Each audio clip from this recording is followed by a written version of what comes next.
माझे पत्रकार मित्र वाट बघत असतील, भाई काय बोलतात, काय विषय आम्हाला खास बातमी मिळेल काय. आज काय मिळणार नाही, दाखवू नका त्याची. आम्हाला सगळ्यांना घेऊन जायचं आहे, आम्हाला आमची महायुती टिकवायची आहे. कोण चुकलं असेल तर त्यालाही सोबत घेऊन जायचं आहे. आणि म्हणून आमचं ध्येय एकच की शिवसेना प्रमुख माननीय बाळासाहेब ठाकरे यांना अभिप्रेत असलेला विकास आपण पाहतोय. पावसाळ्यामध्ये कोकणामध्ये धो पाऊस पडतो, नद्या नाल्या सगळ्या तुडुंब वाहतात, सगळं पाणी जाऊन समुद्राला मिळतं. पण कालपर्यंत ते अडवलं गेलं नव्हतं.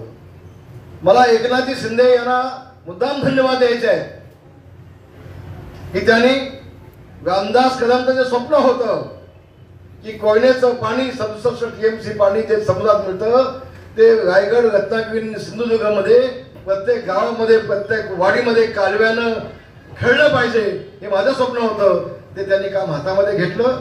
त्यांनी कॅबिनेटचा निर्णय घेतला, त्यांनी सर्वे करायला पैसे दिले, त्यांनी केंद्रामध्ये प्रस्ताव पाठवला, केंद्राचा प्रस्ताव होऊन मंजूर होऊन आलाय.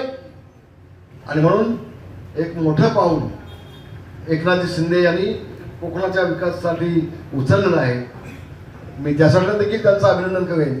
आणि विशेषतः आपल्या मतदारसंघामध्ये MIDC आणण्याचं काम जे योगेशदादांनी हातामध्ये घेतलंय मंडणगडमध्ये, आणि कोको कोला सारखी मोठी कंपनी आणून 8,000 युवकांच्या हाताला काम देण्याचं जे काम दादाने हातात घेतलंय, मी योगेशदादाचं देखील मनापासून आभार मानतो.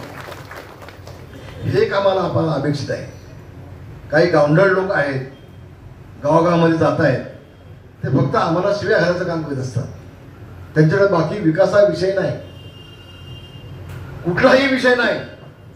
रामदास कदमला शिव्या घातल्या की यांचं काम, यांचा पक्ष वाढला, यांचा पक्ष वाढला.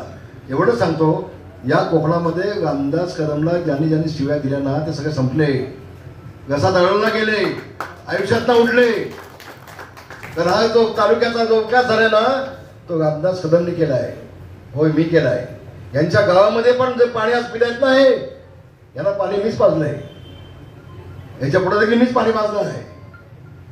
आणि म्हणून कुठलाही विकासाचं काम हातामध्ये न घेता, विकासाचा दृष्टिकोन समोर न ठेवता फक्त शिव्या खाणं, अतिशय खालच्या लेवलला जाऊन बोलणं, कमरेच्या खाली जाऊन बोलणं, हा एकंदरीत आयटम या लोकांचा आहे. मला त्यांची नावं पण घ्यायची नाही, कोणाचं नाव घेऊन कोणाला मोठं देखील मला करायचं नाही. पण आमची कोकणातली जनता सुज्ञ आहे, सुज्ञ आहे. बेईमानी भगव्याशी आम्ही केली नाही, गद्दारी आम्ही केली नाही. गद्दारी करण्याचं पाप हे उद्धव ठाकरेंनी केलेलं आहे आणि गद्दारांना घेऊन ते पुढे चालले. आज पत्रकारांना एक गोष्ट मी तर मुद्दाम सांगतोय जी कालपर्यंत कधी मी बोललो नव्हतो. ज्यावेळेला सगळे आमदार कुठे गेलो तर तुम्ही सोबत ना गुवाहाटीला गेले, मला उद्धव ठाकरेंनी फोन केला, मी फोन घेतले नाही. माझ्या मोठ्या मुलाच्या सिद्धेशच्या फोनवरती फोन आला, सरदेसाई ना तो बघून सरदेसाई, मी साहेबांना बोलायचं आहे. म्हटलं फोन स्पीकरवर ठेव, मी बोलतो त्यांना ऐकव. म्हटलं उद्धवजी अजून वेळ गेलेली नाही, अजूनही वेळ गेलेली नाही.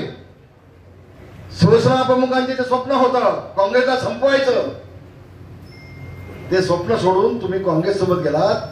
तुम्ही काँग्रेस सोडली. असं आज संध्याकाळपर्यंत पत्रकार परिषद घ्या, उद्या सकाळपर्यंत पत्रकार परिषद घ्या.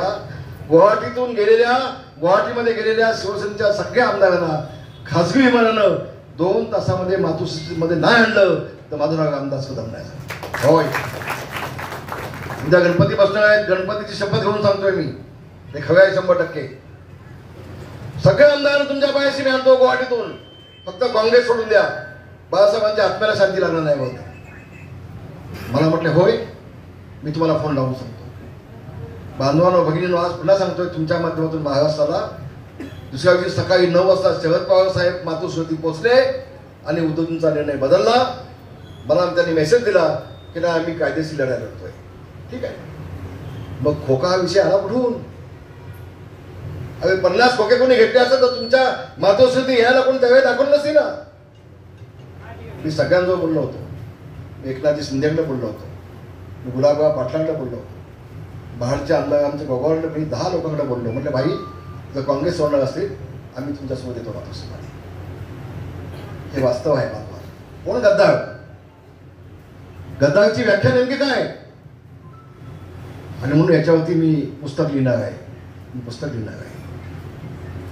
शिवसेना का सोडायला लागली, कुणामुळे सोडायला लागली, कुणी बेईमानी केली, कुणी गद्दारी केली, मी एक छोटं पुस्तक लिहिणार आहे याच्यावर. म्हणून कोकणानं हे नेहमीच शिवसेनेच्या भगव्या झेंड्याला साथ दिले. होय बांधवांनो, शिवसेना मोठी कोणी केली असेल ती माझ्या कोकणी बांधवांनी मोठी केले, कोकणाने मोठी केले. आणि आज देखील या कोकणावरती भगवा झेंडा फडकणार. कोणाच्या मनामध्ये दुमत असल्याचं कुठलंही कारण नाही. अशी किती शेलपटं माकडं येतील, उड्या मारतील आणि जातील, त्याला किसकिस ते ठरत नाही. पण एक गोष्ट सांगतो, योगेश दादा किमान 60,000च्या मताधिकारी निवडून किमान 60,000.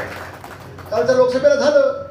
आमच्या मुस्लिम बांधवांनी निर्णय घेतला होता मोदी हटाव, त्यामुळे त्यांनी तटकरे मतदान नाही केलं. आमच्या बौद्ध बांधवांचा विषय होता संविधान बचाव, त्यामुळे त्यांनी मतदान केलं नाही. काही कुणबी बांधवांनी एकदा किती ना संधी देऊया आपल्या समाज बांधवाला म्हणून त्यांनी देखील मतदान केलं नव्हतं. आणि आमचे जे करवड होते ते म्हटले आम्ही घडावरती काही बटन दाबणार नाही, आमचा धनुष्यबाण. हे वास्तव. आणि म्हणून त्याच्यामुळे काही लोकांना वाटलं आता आम्हाला ते लीड मिळालं. अगं तसं स्वप्न बाळगू नका. विधानसभेची ज्यावेळेला दापोली मतदारसंघाचा निकाल लागेल ना, तेव्हा उभ्या आयुष्यामध्ये योगेश दादाच्या समोर उभं राहायचं पुन्हा. एबीपी माझा, उघडा डोळे बघा नीट.